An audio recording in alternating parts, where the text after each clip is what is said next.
Hey.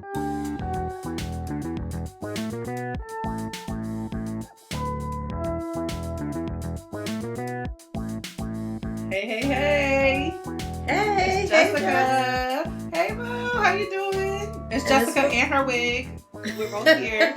And Melissa's here. And my back, I want an award because the improvement of this background. Now, don't look at nothing that's not supposed to be there. Just act like the whole background is the background because step by step, we're getting there. We're getting there. I'm getting it together. Day by day. That's the and life I of an appreciate entrepreneur. you. I appreciate you for not embarrassing me and choosing just a white background because you could really stunt and flex in your house. And I appreciate you coming down and doing the white background to not let your girl look crazy out here. And so thank you for holding me down for these last few weeks as my background has looked insane. So. That's what friends are for. That's what friends are for. Right? All right. So this week's episode is about parity. We're gonna get into what that means. If you don't know what it means, you just wait. You'll figure it out in a second. We got a few stories from the world to get into. Story number 1. So this week, it's Mayel, right? Like I looked it up. Mayel Organics got bought by Procter and Gamble. That always causes an uproar, especially in the Black community, because people, their only relationship to companies being purchased is an immediate, the quality is going to change. It's a sellout situation. It's all these things. And so it's like, we can't support them no more. And I'm like, yeah. It makes me cringe because people literally just don't understand the entrepreneurship and how much money it takes to run a business the way everybody deserves. Everybody needs to go back and apologize for Lisa Price for what she did and opening us up and opening our businesses up to being able to be on these main stages. Like, there wouldn't be no textured hair care section if it wasn't for Lisa Price, and I will go down swinging on that. Cause girl, how many times you need an edge control and the beauty supply store ain't around, but you need to run in Target real quick? Why I gotta go to 75 Absolutely. stores to go get my little shampoo just to make sure that I have something, or I have to wait to order online? Or come on, it's convenient as hell to walk up into CVS's and the Rite Aids and everything and grab some shampoo while you're doing all the other stuff. Absolutely. I definitely think we have to give Lisa Price her flowers because she was one of the first to do it. And then definitely you have to give, Monique and Melvin, her husband, their flowers because they broke history in terms of like investment. Like, we know that Black women are not getting capital. They got $100 million investment. 100 million. And then $100 million, right? When we know that less than 2% of Black women can raise $1 million. And then to be bought by Procter and Gamble, I mean, you have to give them the recognition because and they retained creative control. They are going to be an independent subsidiary. Y'all worried about stuff changing? Silly, make your voices heard. Don't say, "Oh, I'm not going to support it no more," because now the voices of the softer hair and everything. Because don't let the wig fool you. Y'all see this edge?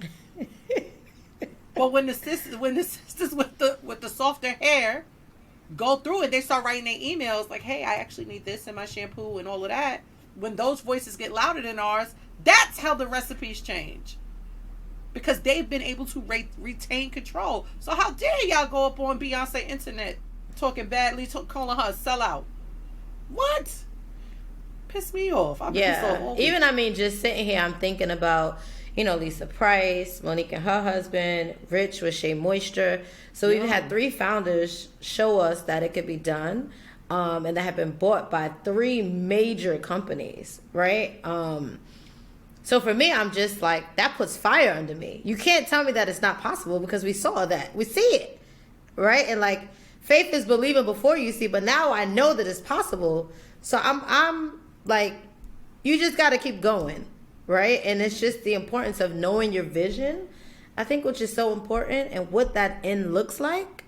And I always say start with the end in mind. That's the biggest tip I could give anyone, because I didn't necessarily think about that. I just jumped in 90 days and now I'm like, oh, I know what this looks like right at the finish line.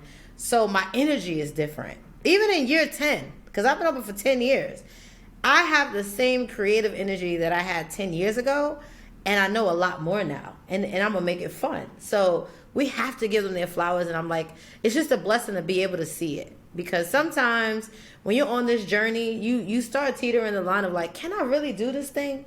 Like, is this too crazy? Is this too far-fetched? And it's like, nah, you have to do it. Because one, I've seen people that have done it, and we've been in rooms with these people, right? Like, that's another thing. So we've been in close proximity. I know that you've spoken to Lisa. I walked up to Rich at CBS Black Business Conference, right? So, like, we're not that far removed. It's possible.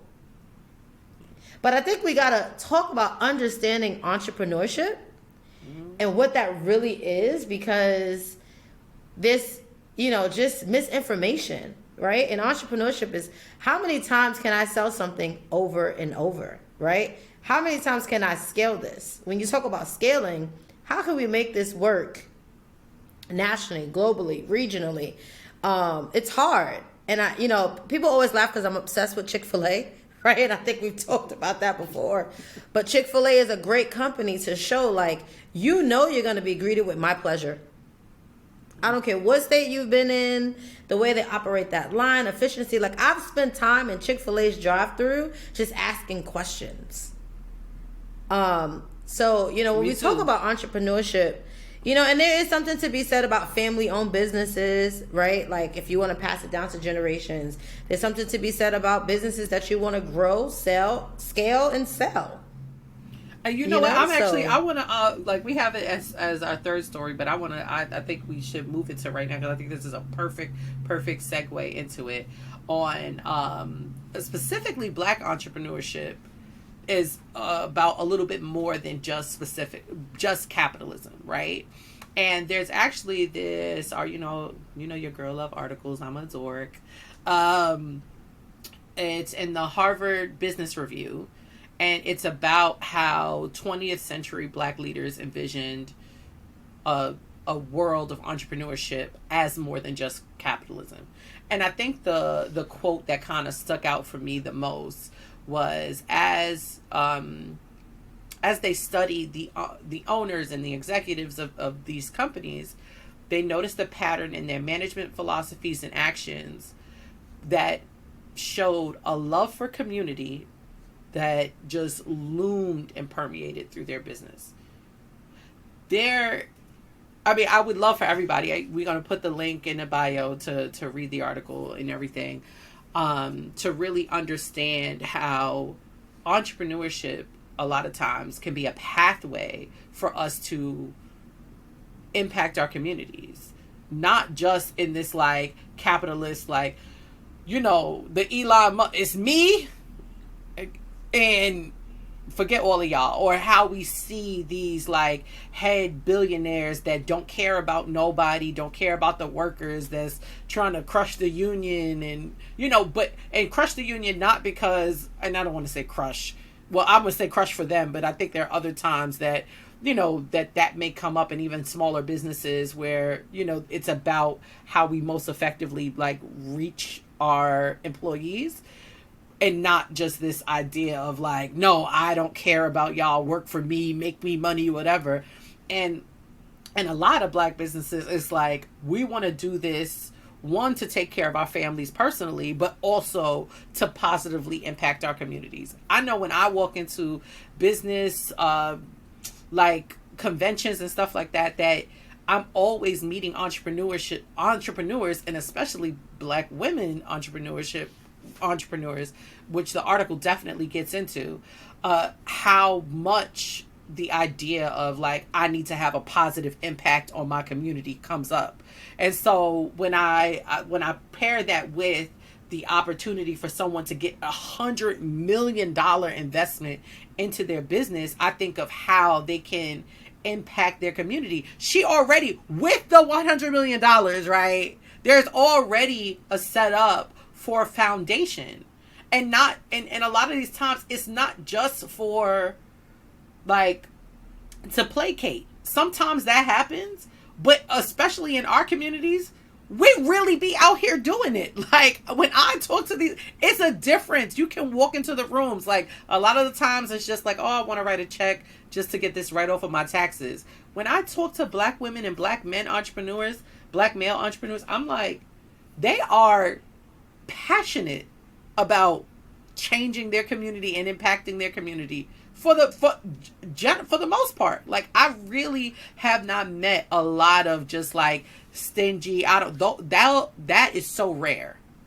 For us, one, people can't aspire to be what they don't see, right? So I think as black founders, black CEOs, black entrepreneurs, we want you to know, like, that we made it. And a lot of times it's like our community, our families, our friends that are like cheering us on. And, we want to do better for our community because we know that, like, we don't want to be alone in this. We want you to feel uplifted. We want you to, like, we want to pour into, we know that if we pour back into the community, that means that everybody's going to level up. Like, the level up is not going to be just me.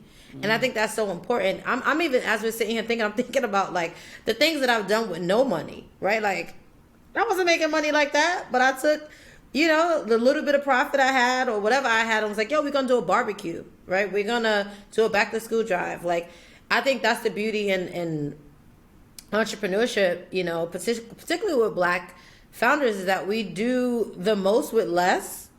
And we just find a way, right? We rally together and we talk about human capital all the time, right? Like, our network, our friends, and it's like, let's do it. So, yeah.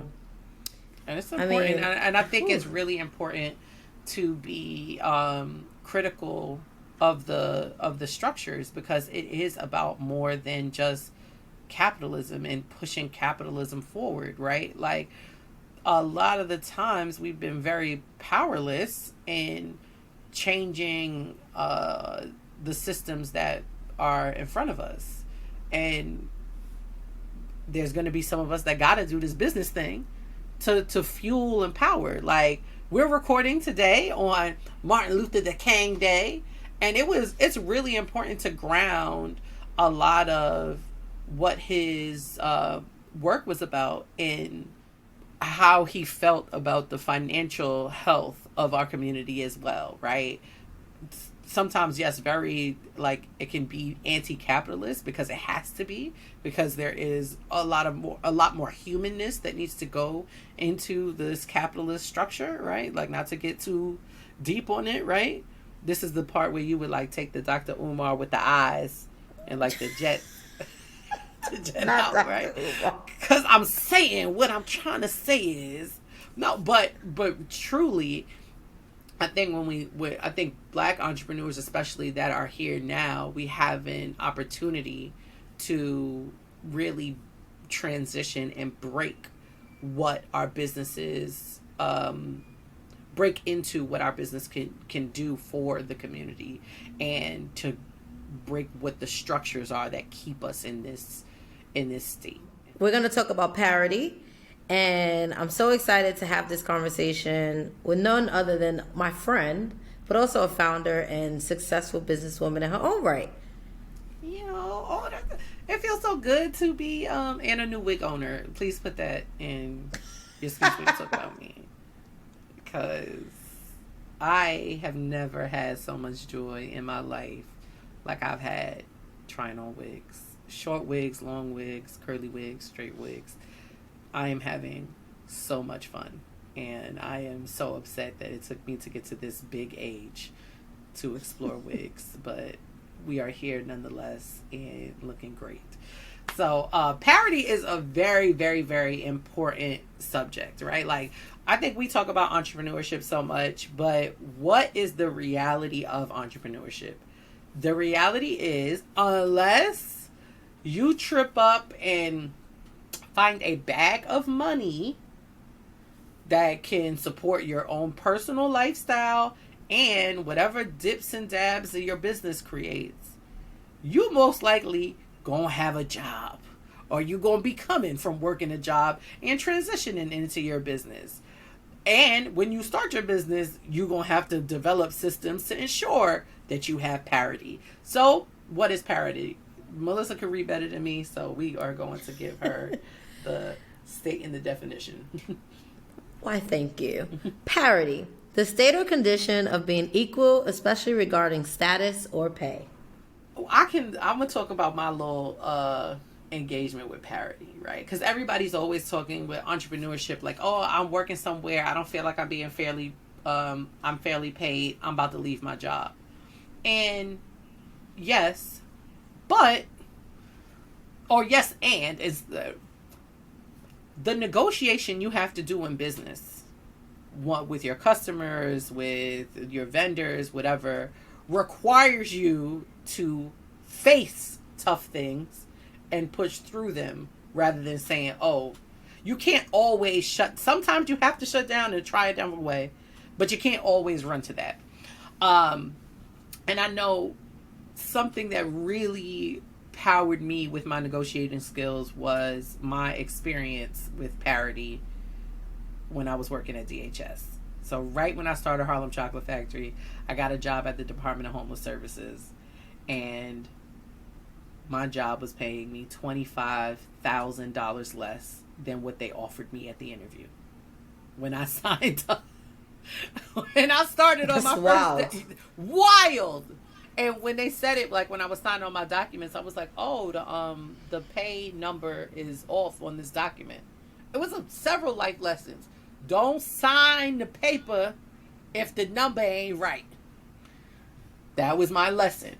And it was $25,000 less than they offered me in the interview. And I was like, and it was really like, oh, they can fix that upstairs. It's nothing, like, hey. So I'm just like, okay, trusting little doe-eyed girl. And it was like a 9 to 11 month process with me actually having to sue to get my starting pay. There was another person in my exact position in another department who's just so happened to be a white man, and he was making that amount that they had offered me in the interview, because that's the amount that the job was supposed to pay. And he had no reports. I was managing 2 people, and we were doing the same work. It was the same title, same everything, but I was just paid $25,000 less. And my boss actually taught me about, like, go in and ask for parity. And I'm like, what about asking for parity? Like, and I know it can be a little different in, like, private businesses, but it's really, really important to it's unfortunate that you have to negotiate for what you're worth. But I mean, when I say they dragged me through that ringer on, like, why you feel like you deserve that? Deserve is what you're supposed to pay. And I, at the time, was the lowest paid manager in the building. Oh, wow. we got a tidbit. Assad is in the background. If you stayed at that pay for the rest of your career, that's $1 million less than you would have made for the rest of your 40-year career. I know you're fucking lying. I ain't never even think about it like that. I never even thought about it like that, because while I was working at DHS, I was also working on Harlem Chocolate Factory. And so them playing with my pay, I was like, oh, I can't stay here.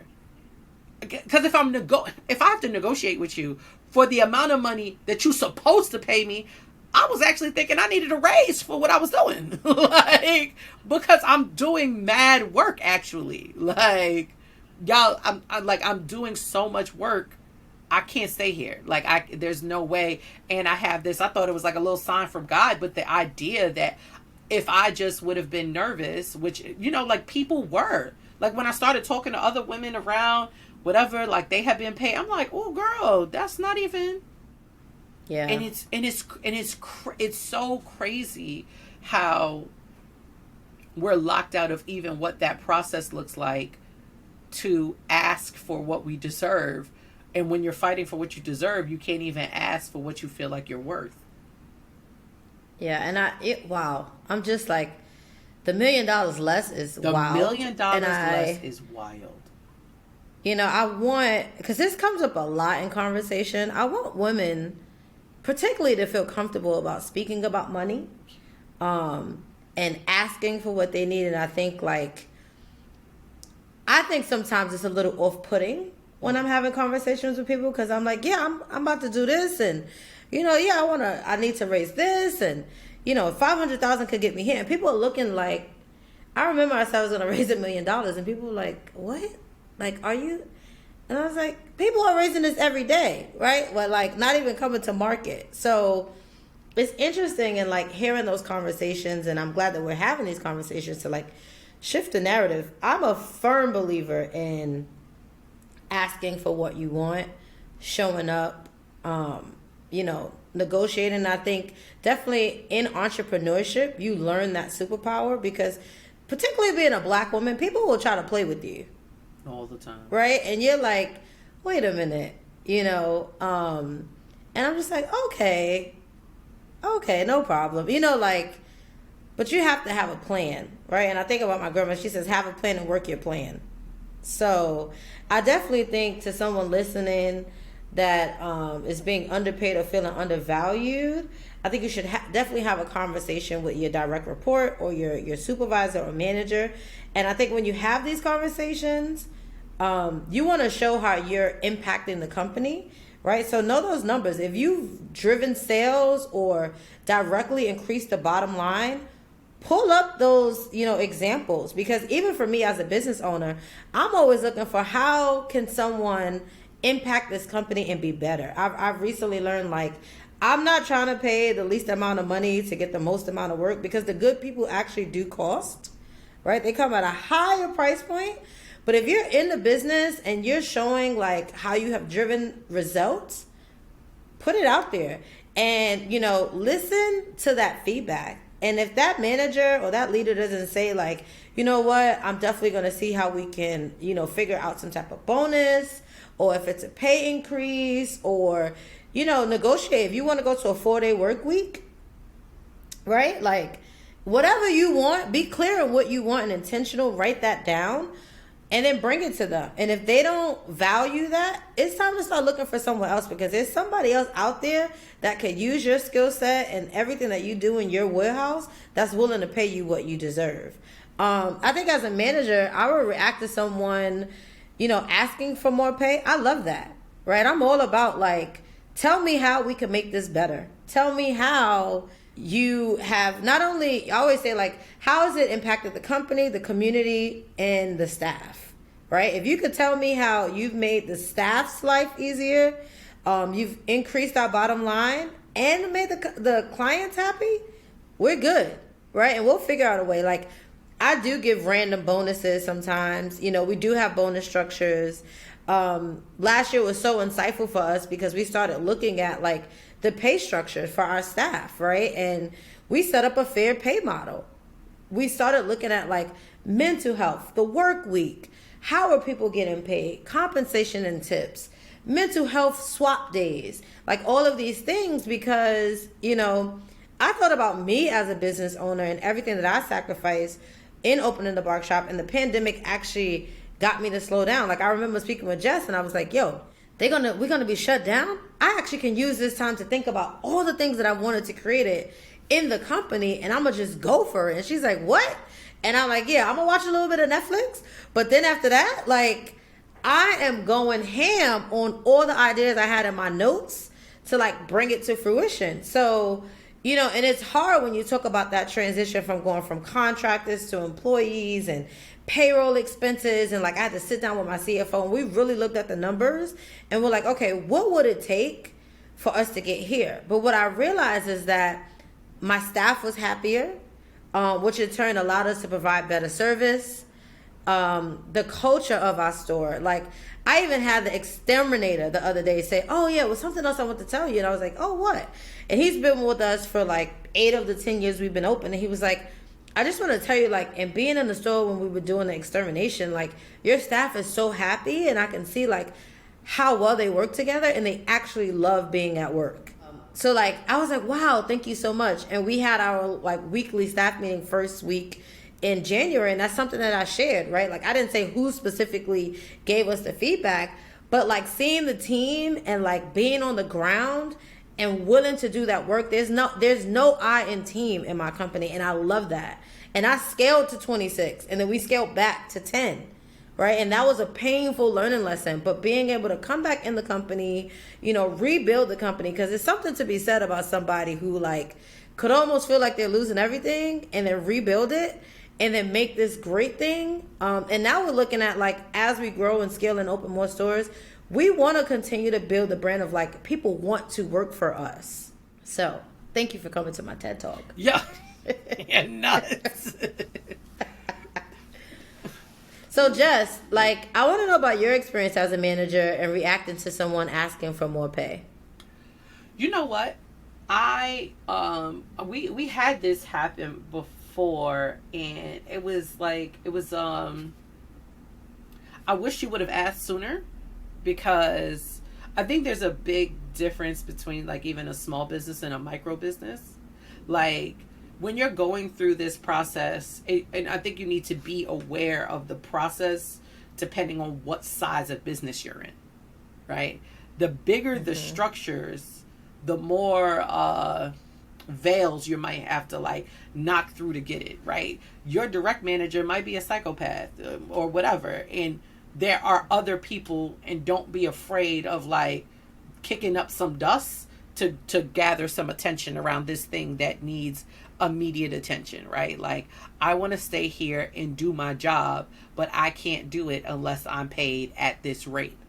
But remember to be mindful of your actual experience and what you are contributing, and not just your emotional attachment to what you feel like you should be making or you desire to make. And that's why parity is important, because what are the other people in your position being paid? And so don't just go in and assume you're being undervalued and underpaid. And that trickles down to, like, being in a smaller business where ain't no HR department, ain't no nothing. If you are unhappy with what you're being paid, you need to speak immediately, just so we can address it. And I know that there are times that, it was just, like, hard to communicate because I'm moving so fast and I'm going here, whatever. And, because of the discomfort around talking about things, it's like you want to ease into it. And it's like, girl, you need to call me immediately and say, like, hey, yo, I feel like I want to raise, or I feel like, the amount of work. And it wound up being a 15-minute conversation, like, a raise. Oh, let me look at this. Like, oh, hell yeah. Like, I had planned to do this anyway, just forgot to, because it's so much hustle and bustle, and wound up working out. So the way that you can find out, like, what other people are making, I believe now this is where we need to, I need to consult my homegirl in HR, which I'm about to text her right now. So you can, like, when you're in private companies, you can look. So every private company, because I've worked in big corporate HR, there is a pay structure and scale, so you can, request that. New York State actually now, for positions, companies have to disclose the salary. They no longer can just, and it's wild because if you go on, like, Indeed and stuff now, you'll see it says like 96,000 to 300,000. Like, they have these huge variances. And also you could go on Glassdoor and look at, like, national averages or look by position. So there's tons of ways that you can figure out, like, how are people getting paid. And even in you speaking, right, I was just thinking about, like, where I was prior to working with the HR consultant or bringing actual, like, a HR in-house person in. There wasn't a pay structure, set up or anything like that. So we had to build all of these things.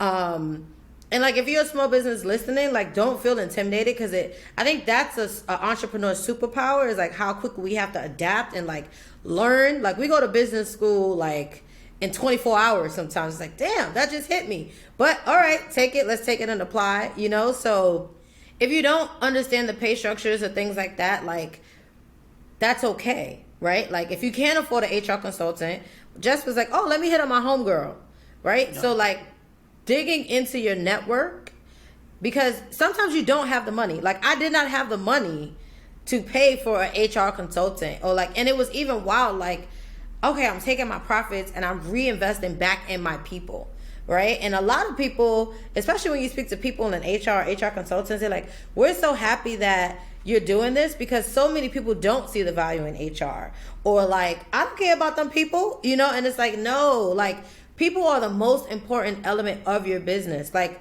great people build great companies. So you have to take that time out to learn and listen to, like, you know, what people are looking for. We did a survey and we were asking people, like, you know, what do you love about the company? What would you rate the company? Like, all this stuff. And it was like all of these high marks. But then it came to like, would you refer someone to work at the company? It was like a 1 or a 2. And I was like, yo, we just said, like, it was a great culture. You love it here. So I was like, well, I want to explore this, right? Because it was totally anonymous. And we had our team meeting. And I was like, well, I want to explore this because we did high in all these other areas. But why would you refer someone here? And they were like, because the people we know are trash. And we know the expectations that you have for the company. So we wouldn't refer them. And I was like, wow. Because in my mind, I'm like, so they wouldn't refer people, like they don't love it. So I had this one perception. And then when we had the conversation, it was like, no, we know the expectations and the standards of our company, right? And we use our, like, those are our words, because everybody owns this at the Bark Shoppe. You know, there's no like, oh, I work in this department and I don't help out. And no. So you want people that like see the value. You want to pay people appropriately, and you want to have real conversations to say, hey, because I've had those conversations too. I can't afford to pay you this per se right now. I will circle back when we have the funds. Or what is the lowest amount? What's the least amount that you can work for? Like, can we find wiggle room, you know, in this? Or like, can I compensate you in other ways? Can we give you days off? Can we, like, you can get really creative with compensation and pay. I think now more than ever, like, you can get the most creative with parity. Exactly. So, but I think it's really important, especially like when you're going into these positions, to be mindful of the company that you're going into, right? You cannot have the same conversation with me that you're going to have with Amazon. Baby girl, where you want the money to come from? Like, if you're like, we have to be realistic about what the thing is in terms of what we're asking for. And a lot of times, because we've experienced life being so undervalued, that we shy away from true opportunities to grow and be independent, because like when you see that paycheck, it makes you feel less than, because it's not this big, huge salary. But girl, when we there and you taking on with your stocks come to, it's going to hit different. And so I find a lot of times, especially when people come to me like, oh, okay, like I want to work, I want to whatever, but you're unwilling to kind of meet me where I'm at. And it's not about me not valuing you. It's not about me, you know, thinking of you as less than. It's that experience you've had throughout your entire career that is telling you that no, you gotta always hit that number. And there's also like livable wage and all that, which is totally understandable, but you really want to address the feelings you have around your pay when you kind of scale down to working for like a micro business versus when you're having you know, these conversations with these big corporate entities. It's just basically what I'm saying is read the room. Because if you asking for money that you know don't exist, sis, what you like, you just frustrated or whatever the case may be, and you know, check in about that. So yeah, I think we covered it. So what are some examples of benefits you could give people that might make up for not being able to give a pay raise? I would say the immediate thing is like a flexible schedule, right? Like you can't afford to specifically pay them some 6-7 figure salary. I mean, it's 6 figure. If you make it 7 figures, you ain't about to work for me, right? You know what I'm saying? Like you don't want to do that. But I've had people who like reject and have rejected like, well, I'll like, would you want 1% like to do this work to get us there? And I'm like, I wish our people understood like how that goes. Like, you keep this stock in perpetuity. I mean, you got to earn it though. Do not be out here. I'm looking right there. My real entrepreneurs. Look me in my face. Let me look right in this camera. Do not be out here offering everybody stock when they ain't working, right? Like there is a level of complacency that gets in when a person know they could walk away with whatever amount of money, right? Like because they're gonna own that forever. You have to build in safety nets for yourself. I also know that a lot of times, Black women especially, we feel this obscene pressure, and I'm talking to myself really. I'm looking at myself and I'm looking at myself. We feel an obscene pressure to take care of everybody without looking at what we can actually do. So you do have to come up with the person like, all right, we're in this micro land. Girl, you know, we don't got but 100 clients. So we only doing, you know, $10, maybe $15,000 in sales for the month. I can't give you a $7,500 income. Like how I'm supposed to pay that, baby? Like, but it could be like a spa day, right? Like, but, so we did. I remember we shut the whole company down and we took everyone to the spa and they had services and it was great. Like I remember a few of my staff members saying like that was their first time being at an actual spa and having services and how memorable that was. Like we did a full complete spa day. We had food and it was a time for us to just bond and kind of get to know each other outside of work. So things like that, because, you know, it may be a $2,000 investment, you know, or lunch or, you know, travel. Just things. Getting to know your team, I think is so important. No, like getting to know your team, right? Like I know someone who loves Starbucks. Every day that I come in, this person has Starbucks every day, right? I was like, here's $100 Starbucks gift card. And they literally like, thank you so much, right? And it was random because I believe in like doing things randomly. I do not believe in rewarding people for bad work ethic or bad behavior. But when you are truly showing up, you have to be seen and rewarded, and sometimes you got to get to know your people, because it's not always about the pay, right? And like you have to understand how people like to be recognized, because I've had people that are like, you know, I just want to be recognized. I just want like a shout out. So I think as a leader, it's important for you to really understand the people that you're working with. And that's so important, because I hear so many times I speak with founders and like just people, and they're like, oh, I don't know anything about like so-and-so. And I'm like, this person like drives your vision for what you're building. How don't you know anything about them? So I think that's interesting. I always say like the one thing I can relate to you first is we're human beings. That doesn't mean that I can't be like empathetic or compassionate to your situation, because people will try to like run that line up too. Like, well, you know, I'm going through this. And I'm like, while I understand that, you made a commitment to the company, right? And our core values and, you know, our credo and what drives us. So you not showing up to work on time doesn't really live in our company values, because people will try that too. And I think we've learned, especially, you know, as women, and you're like, oh, was I too hard? But it's like, this is a business, right? And don't do that here, because you wouldn't do that in these larger companies. So let's not try that. So basically, right? what and Melissa like, just said was the real cute version of the Kim K. Get your ass up and work. They tried to take this out for that. But it's, you know, like it's real, right? Like you get up and work and you do for it. I would just say, like, give yourself the permission to make the noise. Do not feel uncomfortable talking about money. Don't talk about the bread. Go ahead. Talk about what you need. You can't stay at a company if you're not being taken care of, right? Like, especially when you know you're contributing to that company, talk about the bread and give the person an honest opportunity to discuss with you. And because if you feel like you're being taken advantage of, it's probably not only happening with money, but make sure that you're checking in with your mental health. That do you just personally feel taken advantage of by your life, and is that actually happening? Because my therapist has always told me, and my therapist is my cousin, your feelings can be valid but inaccurate. And yes, they're valid, they belong to you, they are real, but you being actually taken advantage of is inaccurate. And I've had that conversation with employees before.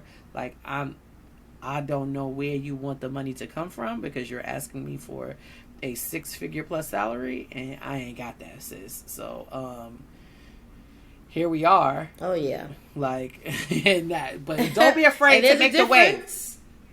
And for the employee, anyone that's an employee that's listening, right? Before you go have a conversation with your boss, there's a difference between busy and actually working efficiently. Because I find that there's a disconnect between what people think they're actually doing and what they're doing, right? And that's very important as well. Because I believe in a 30, 60, 90, 6-month and an annual review, so that we can document and really look at your progress and your goals. But in closing, with our closing tip, and it's been a pleasure speaking with you, and I hope you found so much value in this. We want to leave you with this quote, and it was from one of my managers, and I still live by this to today. I am the least important person in the company. Don't get caught up in the title. Get caught up in the body of work. Amen. That spoke to me. Hold on. Say that one more time. Not the hands. Hallelujah. Yeah, hallelujah. That hit my spirit. That hit me. Hit me in my wig. She's never letting this wig go. I'm old. Don't get caught up in the title. Get caught up in the body of work. Hallelujah. That spoke. Get the job done. Come on. All right, now we need that Skims partnership. Because I like that little dress that they had, girl. Because come on. Let's get the job done. Let's get the job done. Absolutely. And then the titles can title, right? Like, please. All right. Tune into us next week. We look forward to speaking with you. Ooh, see y'all later. Episode 3. That's a wrap.